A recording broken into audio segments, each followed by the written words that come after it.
시청자 여러분 안녕하십니까? 12월 31일 수요일 매일신문 영상뉴스입니다.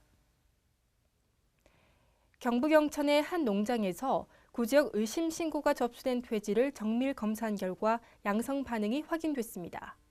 경상북도는 영천시 화산면에 있는 이모 씨가 키우던 돼지 9마리가 구제역 의심 증상을 보여 정밀 검사를 벌인 결과 양성으로 나타났다고 밝혔습니다. 도청 조사 결과 해당 농장을 포함해 이 지역 돼지 농가는 구제역 1차 접종을 마쳤고 정밀 검사 결과 돼지의 백신 항체가 형성된 것으로 보고 살처분 대신 추가 접종을 하기로 결정했습니다. 경북 영천에서는 지난 2011년 4월 구제역이 발생한 적이 있습니다. 독도 부근 해상에서 10명이 탄 어선에 불이 나 선원 2명이 숨지고 4명이 실종됐습니다. 30일 독도 부근에서 발생한 화재 선박 문송호에는 한국인 8명과 외국인 2명 등 모두 10명이 타고 있었습니다. 이 가운데 선장 김모 씨 등 6명은 구조됐지만 선원 차모 씨와 손모 씨 등 2명은 숨졌고 한국인 선원 2명과 베트남 선원 2명 등 4명은 실종됐습니다. 사고 해역에는 삼천 7함을 비롯해 함정 6척과 항공기 4대, 민간 어선 등이 투입돼 실종자 수색 작업을 벌이고 있습니다. 매일신문사가 조간 전환을 기념해 실시한 대구 경북 대학생 UCC 공모전 시상식에서 완벽한 직장인의 메일이 대상의 영예를 안았습니다. 매일신문 조간 전환 기념 대구 경북 대학생 UCC 공모전 시상식이 30일 오후 송영근 매일신문 상무이사를 비롯해 수상자들이 참석한 가운데 매일신문 3층 회의실에서 열렸습니다.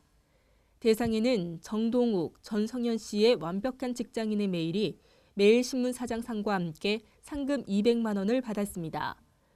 이 밖에도 최우수상에는 배수민, 배수현 씨, 우수상에는 임석현, 윤정근, 정요한 씨 등 모두 6개 팀이 수상의 영광을 안았습니다. 이번 UCC 공모전에는 총 34점의 작품이 접수됐으며 6점이 수상작으로 선정됐습니다. 도로공사 신사옥 개청식이 지난 29일 열렸죠. 그런데 개청식이 2번 열리는 소동이 벌어졌습니다.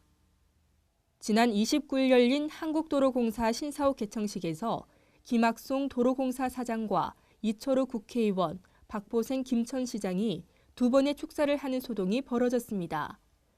이는 도로공사 개청식에 정홍원 국무총리를 비롯해 김무성 새누리당 대표 등 거물급 내빈들이 참석하면서 지방자치단체장의 축사가 빠져 있었기 때문입니다. 도로공사와 김천시는 당초 계획에 없었던 박 시장과 이 의원의 축사 시간을 만들기 위해 개청식 행사를 1부와 2부로 나눠 진행했습니다. 이 때문에 행사 시간이 무려 2시간가량 걸리면서 이를 지켜보던 주민들은 불만을 토로했습니다. 우리나라의 내년 경상수지 흑자 규모가 1,000억 달러를 돌파할 것이라는 전망이 나오고 있습니다. 국회 예산정책처는 2015년 수정 경제 전망에서 내년 한국의 경상수지는 1,087억 달러의 흑자를 기록할 것으로 예상했습니다. 이는 연간 기준으로 사상 최고치인 지난해의 799억 달러는 물론이고 올해 정부 전망치인 840억 달러를 크게 웃도는 규모입니다.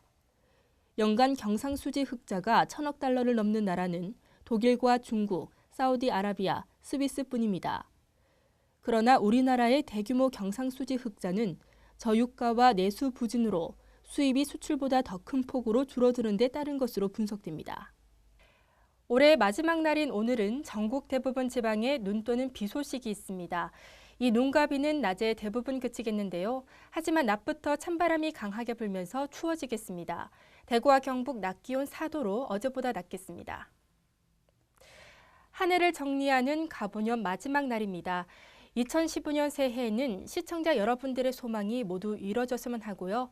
더불어 시청자 여러분께 좀 더 밝고 따뜻한 뉴스 전할 수 있도록 노력하겠습니다. 이상으로 매일신문 뉴스를 모두 마치도록 하겠습니다. 시청해주신 여러분 고맙습니다.